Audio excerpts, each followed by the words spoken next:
तो last chapter में हम लोगों ने देखा था कि कैसे अपना मेन कैरेक्टर मुगैक, जिसको मैं यंग मास्टर बोलता हूँ, कैसे एक पावरफुल विलन मूगी ने उसके पूरे किंगडम को उड़ा दिया था। उस दिन सभी लोग मारे गए थे पर मुगैक बच गया था। फिर वो आता है रियोंगजा के पास और उन्हें बोलता है कि अपनी ग्रेट रिग्रेशन टेक्निक का इस्तेमाल करो और मुझे पास में भेजो। वो बोलते हैं ये चार चीज मेरे लिए ले आ और मैं कर दूंगा। यंग मास्टर को उन चार चीजों को ढूंढने में 40 साल लग जाते हैं पर वो ये कर देता है। फिर रियोंगजा उसे पास्ट में भेज देता है। वो पास्ट में आता है, उस टाइम वो एक फाइट के बीच में था और वो अपने ओपोनेंट को हरा देता है। उसके बाद हम उसकी बॉडीगार्ड से ही मिलते हैं जिसका नाम है ली हान, और ये थोड़ी मोटी हो गई है क्योंकि इसकी ये टेक्निक है। इसका नाम है बॉडी पेट्रिफिकेशन, जिसके अंदर मसल्स और बॉडी को बहुत हार्ड बना लेना होता है, और इसने अपने आप को सेक्रीफाइस कर दिया था यंग मास्टर को बचाने के लिए। उसके बाद यंग मास्टर सभी कुक को समन करते हैं और उनमें से एक को मार देते हैं। देखो, इस कुक ने पॉइजन मिलाया था यंग मास्टर के खाने में, जिस वजह से वो रियल स्टोरी में हार गया था। अभी वो नहीं हारा पर वो रियल स्टोरी में हार गया था।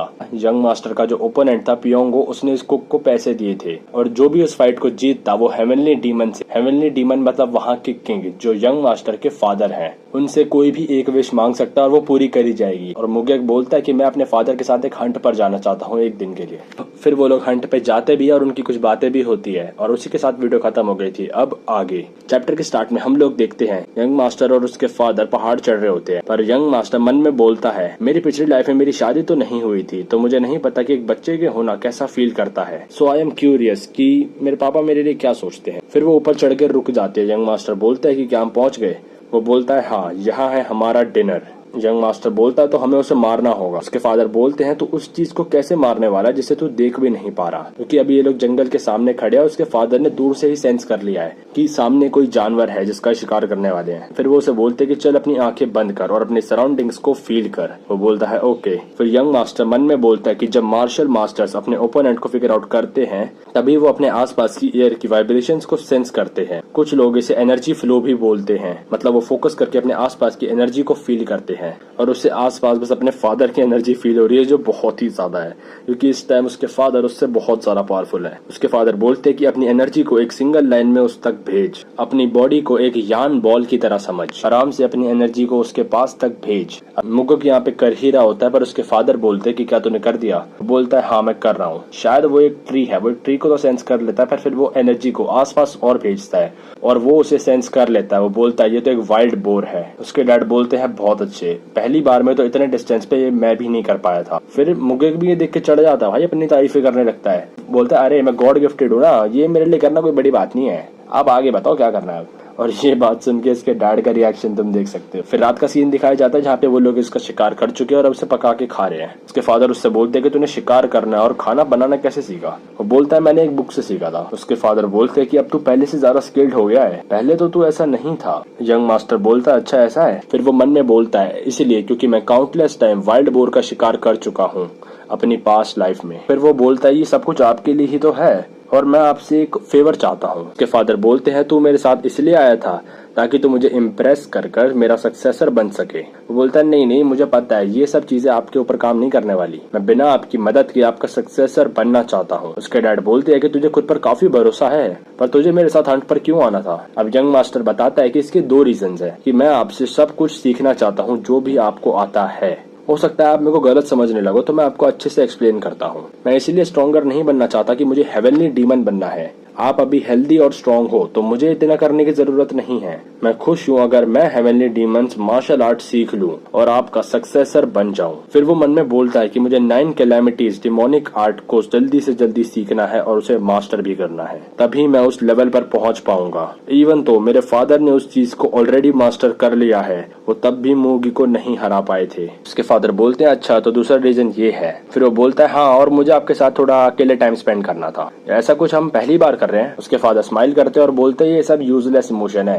पर यंग मास्टर बोलता है कि ये यूजलेस कैसे हुआ, मैं दुनिया के सबसे ताकतवर इंसान के साथ टाइम बिता रहा हूँ। फिर अपने फादर को और मक्खन लगाने लगता है। फिर बोलता है अगर आप कोई गाना गाने लगो ना तो दुनिया का बेस्ट गाना बन जाता है, यहाँ तक कि अगर आप कोई ड्रिंक भी पी लो वो ड्रिंक भी बेस्ट बन जाती है पूरी दुनिया की। उसके फादर उसकी तरफ देखते हैं पर फिर वो मुंह मोड़ लेते हैं, वो कुछ नहीं बोलते। इस बात से यंग मास्टर भी थोड़ा उदास होता है। फिर यंग मास्टर मन में बोलता है कि जब भी मैं फादर को याद करता हूँ मैं उन्हें याद नहीं कर पाता, मतलब मेरे मन में सिर्फ उनकी डरावनी यादें ही आती है और मैं सिर्फ इन्हीं यादों को नहीं रखना चाहता। तो मतलब वो थोड़ा टाइम स्पेंड करने आया कि थोड़ा अच्छा फील हो, बाप बेटा साथ में बैठे और थोड़े बातें वगैरह करें। फिर वो मन में ये भी बोलता है पर डैड ज्यादा खुश मत होना क्योंकि ये मैं आपके लिए नहीं कर रहा, मेरे लिए कर रहा हूँ। फिर अगले दिन सुबह हो जाती है, यंग मास्टर बोलता है कि चलो चलो अब हमें वापस चलना चाहिए। के फादर बोलते हैं कि हम कहीं नहीं जा रहे, तू हेवनली डीमन के साथ हंट पर आया है तो तुझे एटलीस्ट एक टाइगर को तो मारना ही होगा। अब बेवकूफों की तरह इधर उधर क्या देख रहा है, मेरे पीछे आ। वो बोलता है यस मास्टर। उसके फादर और वो एक जगह पर आते हैं। फिर वो बोलते हैं कि अपनी आंखें बंद कर और बोलते हैं जो तेरा टारगेट है वो राइट हैंड साइड में 100 यार्ड्स की दूरी पर है और ये पिछले वाले प्रे से भी ज्यादा दूर है। विंड को फील कर और उसमें अपनी एनर्जी को डाल दे। फिर यंग मास्टर मन में बोलता है कि अपनी लाइफ में मैंने अभी तक मार्शल आर्ट्स में अपनी एनर्जी को विंड में कभी फ्यूज नहीं करा है, ये मुझे आज तक कभी भी किसी ने भी नहीं सिखाया। के फादर बोलते हैं अपनी एनर्जी को डिस्चार्ज कर दे, अगर तू ये आराम से करेगा तो ये अच्छे से काम नहीं करने वाला, तो जितना जल्दी हो सके इसे कर। वो ये करता है और बोलता है कि अब मैं विंड और एनर्जी दोनों को फ्यूज होते हुए फील कर पा रहा हूँ। मतलब अब वो विंड के साथ अपनी एनर्जी को और ज्यादा फास्ट भेज पा रहा है। पर वो मन में भी बोलता है कि मैंने एक्चुअली मैं कंबाइन कैसे करूँ, मैंने फील तो कर पा रहा हूँ पर मैंने कंबाइन नहीं कर पा रहा। पर वो धीरे धीरे करके टाइगर को सेंस कर लेता है। वो बोलता है मुझे टाइगर मिल गया। पर उसके फादर इसके बाद कुछ नहीं बोलते। तो बोलता है अब क्या हुआ। उसके फादर बोलते हैं आलस मत करियो, अपनी ट्रेनिंग को जारी रख, ज्यादा से ज्यादा उस एनर्जी फ्लो को मेंटेन करने का ट्राई कर, उससे तेरे सर्वाइवल इंस्टिंक्ट और भी ज्यादा बढ़ जाएंगे। वो बोलता है मैं समझ गया, मैं ये करूंगा। फिर उसके बाद हमें उसी दिन रात का सीन दिखाया जाता है, मतलब हंट करते हुए इन्हें दूसरा दिन हो चुका है। उसके फादर बोलते हैं ये है मेरा ट्रम्प कार्ड, ये एक्चुअली में कोई बॉटल है, इसके अंदर कोई ड्रिंक है। फिर वो दोनों इस ड्रिंक को पीते हैं पर यंग मास्टर बोलता है मेरे लिए काफी स्ट्रॉन्ग है। फिर उसके फादर बोलते हैं कि कोई भी डिमोनिक ह्यूमन ड्रिंक के ज्यादा तेज होने की शिकायत नहीं करता। मतलब वो कहना चाह रहे कि चुपचाप पी ले इसे। यंग मास्टर बोलता है कि तो क्या हुआ अगर मैं ड्रिंक नहीं पी पा रहा, तो ड्रिंक से ज्यादा जरूरी है एक विशियस हार्ट होना। फिर उसके फादर बोलते हैं कि तू एक विशियस हार्ट की बात क्यों कर रहा है, तो क्या मुझे मारने वाला है। वो बोलता है नहीं, एक बच्चा अपने पेरेंट्स को क्यों मारना चाहेगा। पर वो मन में बोलता है कि ये सच नहीं है, अगर मुझे इनफ रीजन मिल जाए ये करने का तो शायद मैं ये कर दूंगा। ये पहली बार है कि मेरे फादर के साथ इतनी प्रॉपर कन्वर्सेशन हो रही है, फिर भी मैं अपनी जिंदगी को उनकी जिंदगी से ज्यादा अहमियत कैसे दे सकता हूँ। फिर भी वो बोलता है कि मैं आपको कैसे मार सकता हूँ। कि फादर बोलते हैं कि अगर तू हेसिटेट करेगा तो तू ये विशियस हार्ट वगैरह ये सब कैसे करेगा। फिर वो बोलता है कि मतलब मुझे भी स्ट्रिंग को पीना सीखना होगा। फिर उसके फादर उसकी तरफ देखते हैं और थोड़ा सस्पिशियस से होते हैं, थोड़े उदास से भी लग रहे हैं। और इसी के साथ हमारी ये वीडियो भी खत्म होती है।